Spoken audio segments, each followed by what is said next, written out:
We're going to touch on a whole bunch of very, very interesting topics that are going to answer a whole bunch of very interesting questions.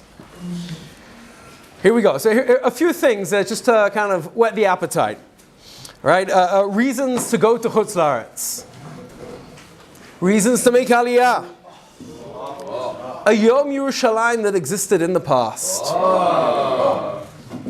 The Gimel, just raise a show of hands. Who has not heard of the Gimel Shavuos?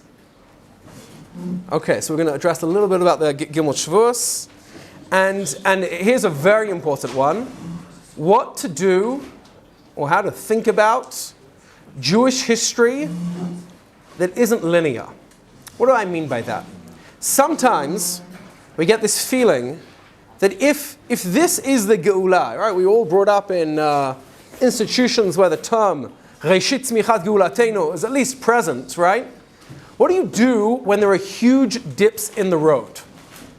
What do you do when things don't seem to be going on this upward trajectory towards the Geula Shlema? What do you do when things seem to fall apart? And that's also going to be a big part of what we're going to discuss this morning.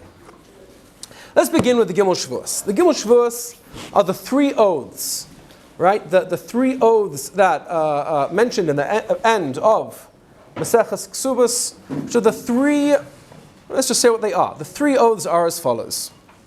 Oath number 1, that we will not arise like a wolf. Shelo ya'alu b'choma. Okay, we're going to explain what that means in a second. Oath number 2, Shelo yimradu b'goyim, they will not rebel against the nations. And oath number 3 is, the nations shouldn't be too terrible to us. Those are the three oaths. And those are the oaths that keep us in Galus. When Hashem sends us out into Galut, Hashem sends us out into the exile, right? We aren't supposed to try, so to speak, to end that Galut. Right? Number 1, we're not supposed to en masse just overtake the land of Israel, take it over. Shelo ya'alu b'choma. Number 2, we're not supposed to rebel against the nations, we're supposed to be good citizens of their countries. Number 3, they're not supposed to be too terrible to us. And those three oaths sit in the back of the mind of every Jew throughout millennia. And if you take a look at source number 1, everyone has a source sheet? Right, are there any spare source sheets going around? Otherwise you can double up. Here we go, there are a few more over here. If you take a look at source number 1, this is the way the Maharal speaks about the Gimel Shavuos.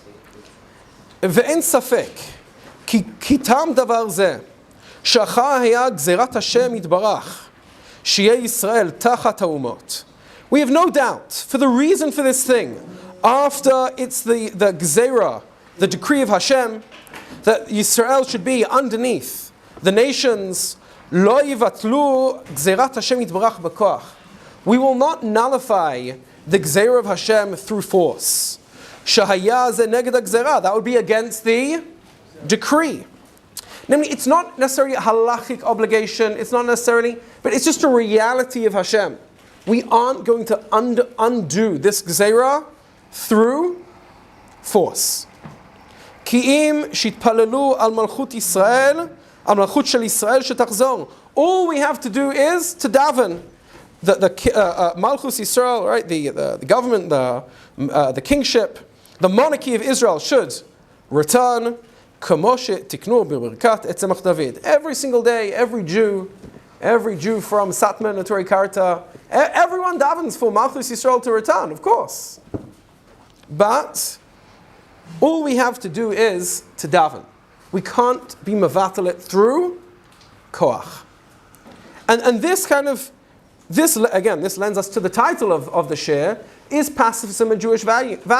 Right? Maybe what we're supposed to do is just sit and wait. Maybe this whole Zionist enterprise is a big mistake. Right? That the way you bring, of course every Jew wants the Geula, but maybe the way you get there is by davening, by learning, by being the best you can, and will bring Mashiach. Right? Maybe that is the path, and that is the path the Maharal recommends. So let's begin a journey. We're going to seemingly change subject altogether, but it's all going to become connected again. If I say the word Purim, what emotion does that cause within you? Joy, happiness. Okay, for 5 minutes, we're going to talk about the sad side of Purim. Okay, because Purim does have a sad side. And maybe it was a good thing we didn't talk about it then. It would have ruined your Purim. Now let's talk about the sad side of Purim. Source number 2. Ihachi Halel Nami Neima. The Gemara Megillah tells us, Daf Yud Daled, maybe we should say Hallel on Purim. And the Gemara gives 3 reasons not to say Hallel on Purim. Namely, the sad side of Purim. Okay, number 1. You don't say Hallel for a nes that happens in Chutz La'aretz. Now, why not? Hashem doesn't cause miracles to happen in Chutz La'aretz. Shouldn't we thank Him for saving us from a genocide, even if it's in Chutz La'aretz? Okay, let's put that question on the back burner for a second. Answer number 2 is not so sad. Kriyasa zu halila. The Megillah, again, hard to understand. The reading of the Megillah that doesn't mention Hashem's name once is Hallel. What does Hallel mean? Hallelujah, praising Hashem. Namely, the document, the only book of Tanakh that doesn't mention Hashem's name is a praise of Hashem so powerful that on the day that you read that, you don't need to say Hallel, thanking Hashem for saving us from a genocide. That's funny. And so answer number 3, which I think kind of wraps everything together, Akate Avdei Achashverosh Anan. We're still the slaves to Achashverosh. If you put all 3 of those answers together, what do you end up saying? Why do we not say Hallel on Purim? Because we're still in Galus. And Hashem preserved the Jewish people. He didn't allow us to die, but He didn't redeem us either. And so we're not dead, but we aren't redeemed. And that is the sad side of Purim. Now let's take this one step deeper. When we're reading the Megillah, there are certain things we read in the tune of Eicha. If we're talking about the sad side of Purim, let's talk about that. And famously, the occurrence of the first occurrence of this is all the way at the beginning, Pasuk Zayin. Right. Source number 3. V'hashkot b'chlei zahav, the drinking from golden vessels. Ukelim mikelim shonim. Famously, the Medrash says on this, and we put it into the way we read the Megillah. What were these kelim shonim? Right. This cannot be literally true. Why not? Because if you go to source number 5 and number 6, we're going to see something very interesting. When does the Purim story happen? Well, Rashi, the first Rashi on the Megillah, helps us a lot. V'hi b'mei Achashverosh. It was in the days of Achashverosh. Who was he the king after? Shamalach tachat Koresh. And what happens in the days of Koresh? Koresh already announces, source number 6, right? Koresh announces to all mamlachot haaretz, all the kingdoms of the earth, v'hu pakad alai livnot lo bait b'Yerushalayim. Koresh, the predecessor of Achashverosh, is already saying, Hashem has entrusted me to build him a house in Yerushalayim. Anyone who wants to make aliyah now's the time to go. And what does he do with the kelim in Pasuk Ches? Pasuk Zayin, V'amelech Koresh hotzi et klei beit Hashem. He gives out, she'otzin v'chadetzam Yerushalayim, v'itnam b'veit Elohav, v'yotzihem, and he takes them out. Koresh melech paras al edei matradat ha'gizbar, v'isperem le'shosva nasi liYehuda. Where are the kelim of the Beis HaMikdash? Already in the days of Koresh, the predecessor of Achashverosh, they're in Yehuda, they're here. So what's the Medrash talking about? Why do we have this Eichetuna, the Kelim Shonim? Everyone knows, every comic book version of the Megillah has Achashverosh dressed in the Big Day Kahuna, right? And drinking from the Klei HaMikdash. It didn't happen, guys. I'm sorry. Pshat in the Navi is Achashverosh didn't have access to the Klei HaMikdash. So what is that Medrash talking about then? Right? If every Medrash is either literal or coming to teach us something, this is not a literal Medrash. It just doesn't fit the pshat of the psukim. So then what does it mean? Okay, let's see what it means. Because here we go. Okay, again, put that on the back burner. Let's take a look at Mordechai. Who is Mordechai? Right? We're introduced to Mordechai in the Megillah, that he leaves Yerushalayim when? Asher haglam Yerushalayim im Yechoniah. Who was Yechoniah? He was the king of Yehuda, the predecessor of Tzidkiyahu. Right? Tzidkiyahu is the last king before Nebuchadnezzar destroys the Beis HaMikdash. But before that we have Yechoniah. So Mordechai leaves then. And so if I ask you a simple question, how did Mordechai get to Shushan? He leaves with Yechoniah. All right, that's because we've all heard the Megillah every year of our life, multiple times. We're all very familiar with that. But a Sefer of Tanakh we're less familiar with is Sefer Ezra. And there in Sefer Ezra, there is another character called Mordechai. Remember in right at the beginning of Sefer Ezra, who's the king that we're dealing with? Go back to source number 6. Are we just there? Who's the king that we're dealing with? Who's the non-Jewish king we're dealing with? Koresh. Cyrus, right? And in those days, here we go, source number 7. These are the people who made Aliyah in the days of Koresh.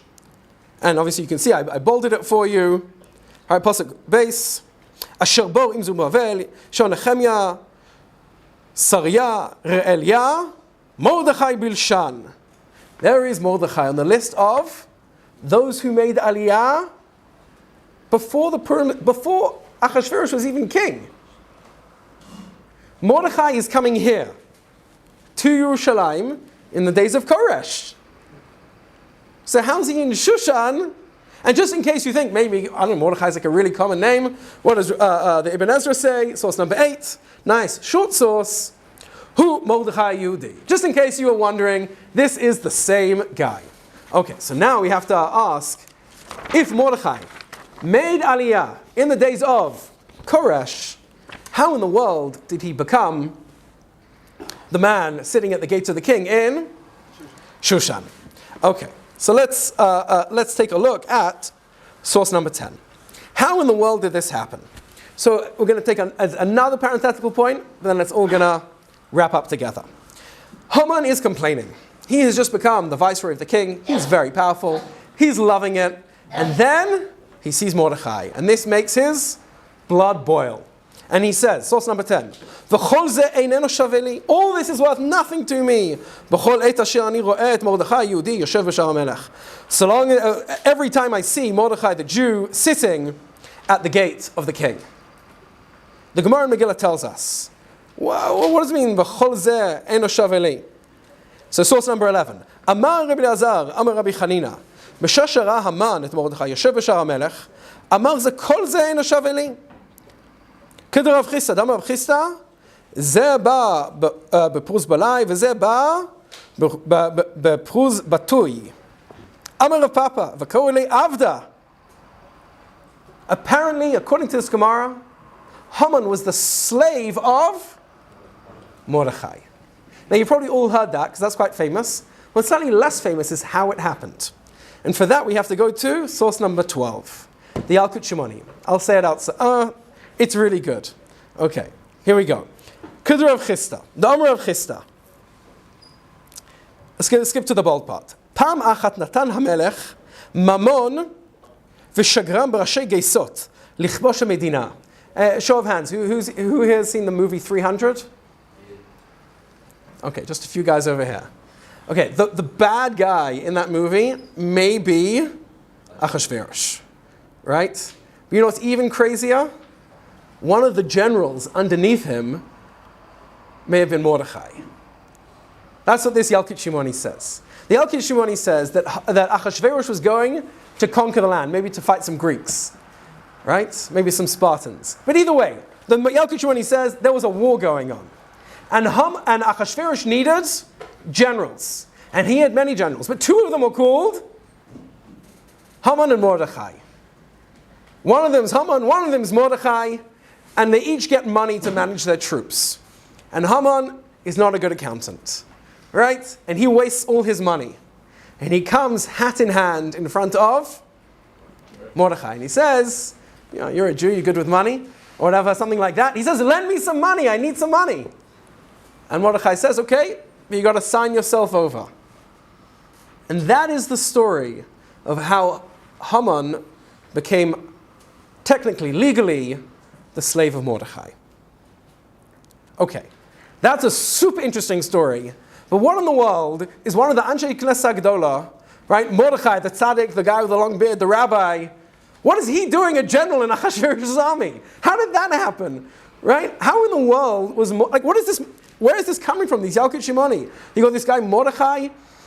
Again, number one, he's not supposed to be there. He already made Aliyah under the predecessor of Achashverosh. And number two, what's he doing being a general in a non-Jewish army? How did that happen? Okay, so for that, we need to go to source number 13. Because something happens between the Koresh's announcement of everyone can make Aliyah, we're going to build a Beis HaMikdash again, and the Achashverosh. And this is it. ובמלכות אחשוורוש, source number 13, במלכות אחשוורוש, בתחילת מלכותו, כתבו שטנה על יושבי יהודה וירושלים. And in the monarchy of Achashverosh, at the beginning of his reign, he wrote a sitna, like a negative letter, a decree, a negative decree, upon, not to kill all the Jews in Shushan or around his thing, but al yoshvei Yehuda v'Yerushalayim, right here. And it's going to take until, who's the king after Achashverosh? Okay, well, Daryavesh, until the days of Daryavesh, to finish building the Beis HaMikdash. So we have Koresh, who starts building the Beis HaMikdash, Achashverosh, maybe under the influence of Haman, that's the second Yalkut Shimoni we didn't read inside, right? Cancels the building of Beis HaMikdash, and then finally, in the days of Daryavesh, we have the completion of Bais Sheni. And this is the subtext that's going on inside the Megillah. Take a look at number 14. ויאמר לה המלך לאסתר המלכה, מה בקשתך? עד חצי מלכות ותעש. Right? Achashverosh says to Esther, I'll give you anything you want, up to half the kingdom. But what's the subtext of half the kingdom? The Gemara tells us. חצי המלכות ולא כל המלכות. Half the kingdom, but not the whole kingdom. And what is Achashverosh worried Esther might want? Binny and Beis HaMikdash. Right. That's the subtext of everything that's going on. And so finally, if we go over to page number 3, right, there's a beautiful Rashi in Sefer Ezra that summarizes this whole back and forth. Right, we have Koresh, Achashverosh, Daryavesh, and finally, let's reveal this Ralbag, which kind of, when I saw this, it just kind of changed everything for me. And this is going to answer all our questions. The Ralbag says, source number 16, Mordechai. And he's saying, who is this Mordechai? Who is making Aliyah in the days of Koresh? He's the star of the show in Megillas Esther, in the days of Achashverosh. How does this all fit together? Here we go. If you haven't looked inside yet, this is worth it. Okay, source number 16. Hu asher yoshev b'shar hamelech. Like the Abarbanel, this is the same Mordechai that was sitting at the gate of the king. B'yemei hamelech Achashverosh, in the days of the king, Achashverosh. V'al titmama ech yatsa miYerushalayim. And don't be surprised, how did he leave Yerushalayim? Achar shenichnas sham, after he entered there, he made Aliyah. Ki mipnei sitna shekatvo Achashverosh. It's because the sitna that Achashverosh wrote. V'sham achei paras. Lashbit hamlacha. To stop the work. V'hutzchu latzet misham. He had to leave there. Lishtadel b'chol oz. To put in all his effort. V'hashalamat binyan. To complete the building. Achar shimtzu chen be'einei malchei paras. After he has found favor in the eyes of the kings of Persia. Mordechai is like the first Mossad agent. Okay? Just piecing everything together that we've just seen. Mordechai leaves Yerushalayim for the first time with Yechaniah as a child. He's sent into Galut by Nebuchadnezzar. And then in the days of Koresh, he's an opportunity to make Aliyah. Right? Koresh says whoever wants to come back can come back, and he does. And they start building. But then Koresh's rule ends, and who takes over? And he cancels the Binyan Beis HaMikdash. You know what Mordechai says? We've got to influence. We've got to get into politics. We've got to find favor in the eyes of the kings of Persia. And if you put this together with Yalkut Shimoni, off he goes, joins the army, rises in the ranks, becomes a general, very successful general, much more successful than Haman.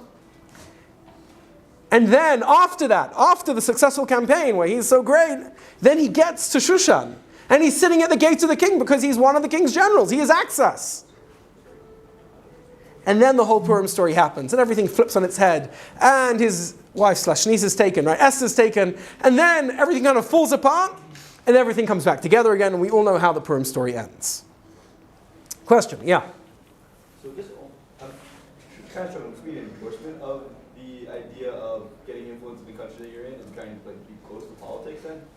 Yeah, absolutely. This is the story. This is why I'm contrasting this all with the Maharal at the beginning. Yeah. Isn't there an idea of your goals that you're not supposed to be so close to politics? You're supposed to distance yourself from it a little bit, not be right. Sna'at Rabbanut. Right. Doesn't mean the rabbis. It means there's a downside, but Mordechai sees a problem, and he sees a solution, which is to influence, and he tries his best, and then things happen in totally unexpected ways. Right. It wasn't part of the plan that Vashti would be crazy and Achashverosh would be crazy and everything with Esther. That wasn't part of the plan. But somehow it all worked out, right? Somehow. Okay. And you might think there's a kind of like a sad ending to Mordechai, right? He makes Aliyah and he's here and he wants to be part of it. And it all falls apart and he moves back to Chutz La'aretz and he influences the king and finally, he manages to get things back on track. And by the time the next king comes along, Binyan Beis HaMikdash is happening. And you might think, Mordechai sacrificed himself for the Klal. He doesn't get to live in Israel. That's the end. That's the end. And by the way, just before we get there, here is the Yom Yerushalayim that I was speaking about in the past. If you have the days of Purim, right? What are the days of Purim? Right, this year we had like a 3-day Purim. That was interesting. But you might say the days of Purim are Tanis Esther. Then you have first day Purim outside Yerushalayim. Second day Purim in Yerushalayim. There's actually a 4th day in the days of the second Beis HaMikdash.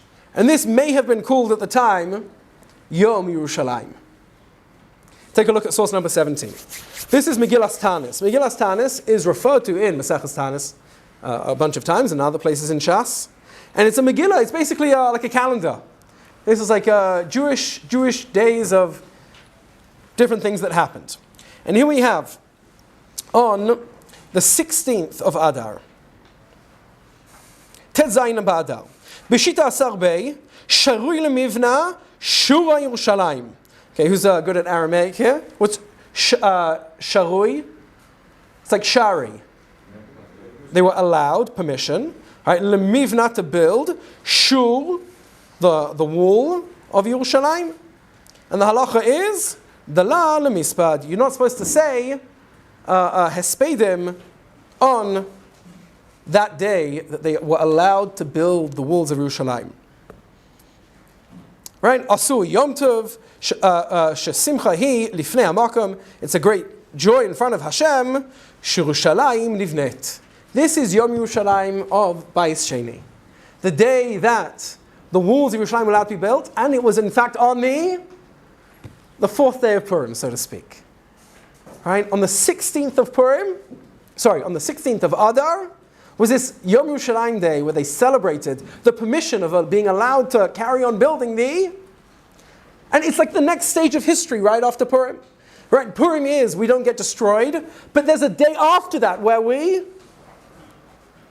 years later, but the day after, we are allowed to rebuild Yerushalayim. And that is the whole project of Mordechai. He leaves, according to Ralbag, in order to make this happen, and sure enough, he is successful. And so for many years, I was stuck in this stage of my understanding of the story of Purim, the story of Mordechai, until doing Daf Yomi, we came through Maseches Shkalim. And Maseches Shkalim has a very interesting Mishnah. Eluhen hamununim shahayu b'mikdash. These are the people with jobs in the Beis HaMikdash. And we'll skip through to the bolded part. Ptachia ala kinin. Ptachia was in charge of the small bird offerings. He'd help people in with their offerings, potentially from all around the world, people coming in, and he would help them with their korbanos, little bird korbanos, the kinim. And then the Mishnah says, Ptachia ze Mordechai. And it's like, oh wow. Okay, so Mordechai did make it to the Beis HaMikdash according to this. Right? Mordechai had a job in the Beis HaMikdash, in Bayis Sheni. Now that's fascinating. How did this happen? What does it mean? And the Gemara in Menachos explains.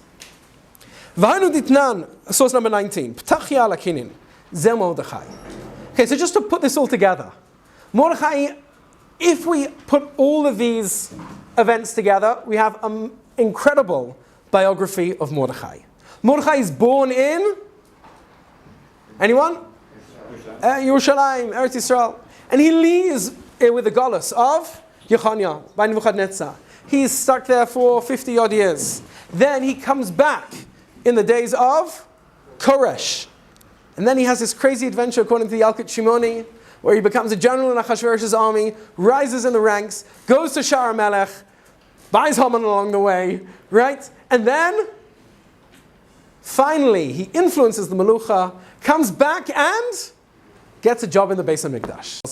Ptachia ala kinim, ze Mordechai. V'lama nikra shmo Ptachia, potech dvarim v'darshan. By the way, the Gemara itself links that initial aliyah in the days of Koresh to the same Mordechai who's in the Beis HaMikdash. Because it says, and I'll do this Gemara outside. Why did Mordechai get the job of the birds? What was so unique about this job in the Beis HaMikdash? And it's something like being the minister of tourism. Let me explain. Who's bringing the korbanos of the kinim? These little birds. Everyone, anyone around the world who wants to bring a korban in the Beis HaMikdash could bring one of these kinds of korbanos. And so Mordechai is known as, in Sefer Ezra, that what we saw, Mordechai Bilshan. Meaning he can speak every language. And then the Gemara asks, everyone in the Anshe Knesset on the Sanhedrin knew how to speak 70 languages. That's just like the entry test, right? Because to be a Dayan in the Sanhedrin, you have to be able to accept edus from any human being on the face of the earth, without a translator in between. So if you want to be a rabbi in the Sanhedrin, you have to speak every single language. And in Menachos, Samachay. But yeah, amazing. And in Menachos. Okay, Marcos. So you have to speak all the languages. So the Gemara then asks, so what was so unique about Mordechai? And it answers, no, he knew every sub-dialect, right? Like, just to be a rabbi in the Sanhedrin, you have to be like able to hear every person on the face of the earth to understand basically. But he was like a linguist. Like, he knew every sub-dialect of every region. And then you, like, this Gemara is like a throwback all the way to the Ralbag, where he's like, I can do this. I can go into a foreign army, speak to all the soldiers. Right? It just like adds a flavor to the whole story all over again. He's this super talented guy. He's a rabbi. He's on the Sanhedrin, but he also can speak to every single human being on the face of the earth in their dialect. That's the Mordechai who grows up here, leaves, comes back, leaves again, and finally comes back to have a job in the Beis HaMikdash. And just if there was any doubt what Rashi thinks, right? The Gemara Menachos Samach Daled, Rashi, a very short Rashi. Shaya b'yemei Achashverosh. Now, raise of hands. Who feels this is like stretching the story? It's like hard to believe that like this is Mordechai's story. So much is going on. It's like right, very okay. We're very few skeptics here. Everyone's pretty chilled. Okay. The truth is, you're in good company, because Tosfos also doesn't think this is the same Mordechai. Here we go, source number 21. Amalahu Mordechai, Perish B'Kuntros. Rashi explained what? Dehu Mordechai Yishayahu b'mei Achashverosh. V'tema, and it's very surprising. Lo masherich yamim kol kach. He lived such a long life. It's hard to imagine all these different things happened. Venira, and here's like a nice twist at the end, al shem Mordechai. Harishon, hayu nikraim hamunim al shemo. No, if you'd get the job, in that job in the Beis Hamikdash, it was like the plaque by the office of that guy, of that person in the Beis Hamikdash. He'd have like Mordechai's office. And you ask him, like, is your name Mordechai? He's like, no. But I know why I'm here. I know who I have to thank for the fact that I'm here. And that was like, that's how Tosfos understands it. Like the office of the person who was in charge of the kingdom was called Mordechai. Not because that was his name, because that's who he knew he was indebted to for his situation. Okay, that's a really cool Tosfos, because it's a bit like, balancing all the different things, but really incorporating everything together as well. And so that is the untold story of Mordechai. The Mordechai who sees Jewish history unraveling and grabs it with all his strength and tries to do something about it. And so just a few points to think about. Right, I remember when I was a bit younger than you, it was 2005, and Jews were being rounded up and kicked out of Gush Katif. And I had a cousin who was like arrested in the fields around Gush Katif, and the whole thing was like very upsetting. And just in terms of the community that we're part of, that right, this is Reshit Tzmichat Geulatenu. This is the beginning of our redemption. Everything's going to be clear sailing from here.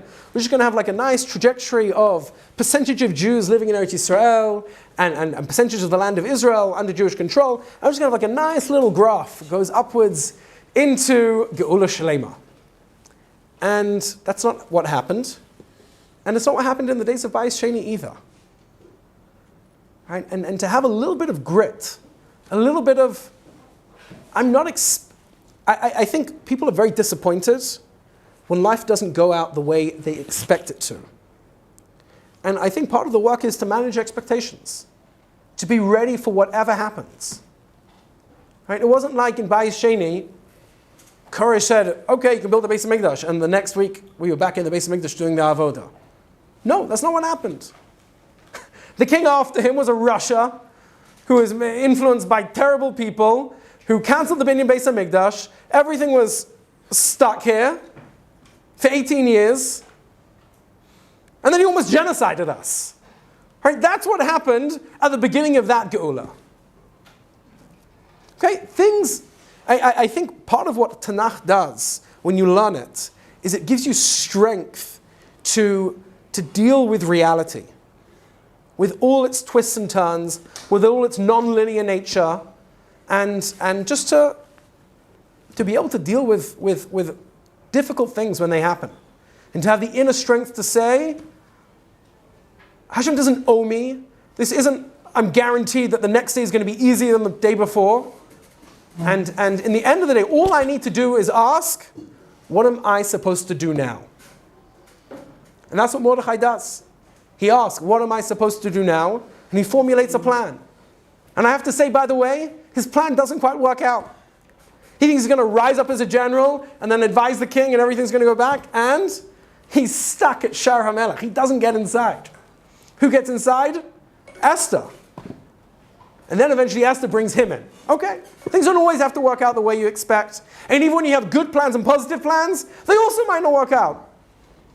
But if you have a deep, deep emunah that Hashem runs the world, and ultimately the Geulah is guaranteed, then you can act with faith. Not just passively act with faith, but actively act with faith. To understand that we have a job to do, we have a job to try as hard. Are the results guaranteed? No. But we have a responsibility to try as hard as we can.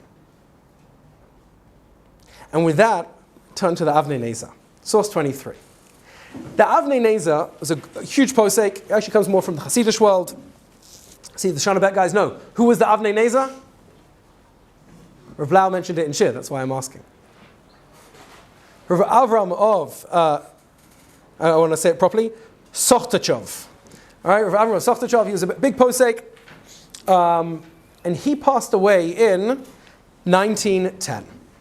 And he gets a letter about Zionism. Someone asks him, basically, what do you think about Zionism? The language is a bit different. It's like, what do you think about all the Jews buying up huge portions of land in the land of Israel?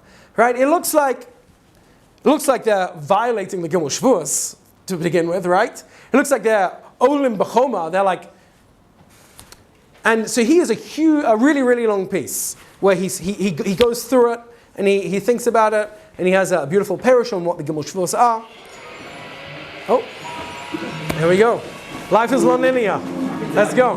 Avnei Nezer, huge posek from the Hasidic world, passes away in 1910. And he receives a letter, in short, asking him, what does he think of Zionism? What does he think about all these people buying up huge portions of land in the land of Israel? Again, to put it in context, right? When was the first Aliyah, second Aliyah? In the 1880s, right? So we've got huge 1880s, early 1900s, right? Zionism is in full bloom, and he's asked as one of the leading poskim. In short, what does he think? Isn't this a violation of the Gimel Shavuos? Isn't this problematic? And in short, he says that if you get permission from the government, from the authorities, it's not a violation. If you go back to those 3 Shavuos, right? Naman shelo ya'alu b'choma, they shouldn't go up as a wall. Number 2, shelo yimredu ba'amot. And the third one is they shouldn't treat us too badly. He said, if we get permission, if we ask for permission and we get it, then it's okay. And you have to think, like, isn't this Mordechai 2.0? Mordechai, when he saw Achashverosh cancel the Beis HaMikdash, he didn't turn around and say, that's it. And he also didn't turn around and say, let's fight the Babylon, the Persians, and we're gonna. He said, I've got to somehow end up at Shar HaMelech. I've got to somehow be there. And that's what the Avnei Nezer says. He says, if somehow we get Rishus, you've got to think, how are you going to get Rishus for Jews to buy huge portions of land, to create a state? That's ridiculous, right? In all of human history, people haven't, that's actually not true, right? We have Koresh, but it's like a really, really big stretch to believe that we're going to get the people in power, the Ottomans, to just allow us in and buy huge portions of land, and somehow this is all going to happen. But Hashem runs the world. And so the Avnei Nezer is printed in 1912. By 1917, the Balfour Declaration is made. And by 1920, the British have control here, and they've already signed San Remo, an international agreement that this land should be given to the Jewish people. So the Avnei Nezer said, if you could get permission, there would be no violation of the Gimel Shavuos if somehow that's what happened. And within 10 years of his passing, it's international law by all the people that had the power that the Jewish people have a right to this place. And that's what happened. And it's like you take the story of Mordechai, and it's like, that's what happened with us now. And the final thing is the Chasam Sofer, source 22. He's commenting on the fact that Mordechai came back and had a job in the Beis HaMikdash. P'tach Yad HaKinim from Maseches Shkalim. He says, Ki Mordechai Yehudi Mishnah Melech Achashverosh. Mordechai, the Jew, was the prime minister, right? The second in command from Achashverosh. Va'afilu hachi gadol Yehudim. And even so, he was great for the Jews. Achar shekvar ala v'nitala. It's not a language of Aliyah. After he's risen and made, v'husam kiso begavei meromei malchut. He's the king of the world, right? He's second to Achashverosh. Mikol makom, achar shnatayim, kshnivna bet mikdash al yedei Daryavesh. 2 years later, Achashverosh has died, Daryavesh is king, and the Beis HaMikdash is being built. Haniach hakol va'ala l'Eretz Yisrael. He left everything and came to Eretz Yisrael. Va'asa mumuna al-kinim, and he gets the job in the Beis HaMikdash with the korbanos of the birds. Ketitna Masechet Shkalim, and he quotes Masechet Shkalim. P'tach Yad HaKinim, Zeh Mordechai. Let's have a look. That's actually Tov haya lo liot gadol Yehudim mumuna al-kinim. Better for him to be great for the Jewish people, in charge of the korbanos in the Beis Hamikdash, the kinim, v'lo liyot mishneh lemelech paras, and not to be second in command of the empire of the whole world. And that, in short, guys, is the story of Mordechai, the story of what happened to us in the last 100 years, 120 years. And Baruch Hashem, here we are now, with so much to be grateful for, remembering this Yom Yerushalayim about the previous Yom Yerushalayim in the days of Mordechai.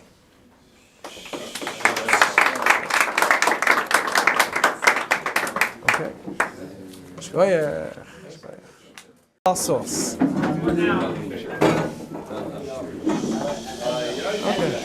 No, it's okay. We'll wait. We'll give everyone a minute to come in.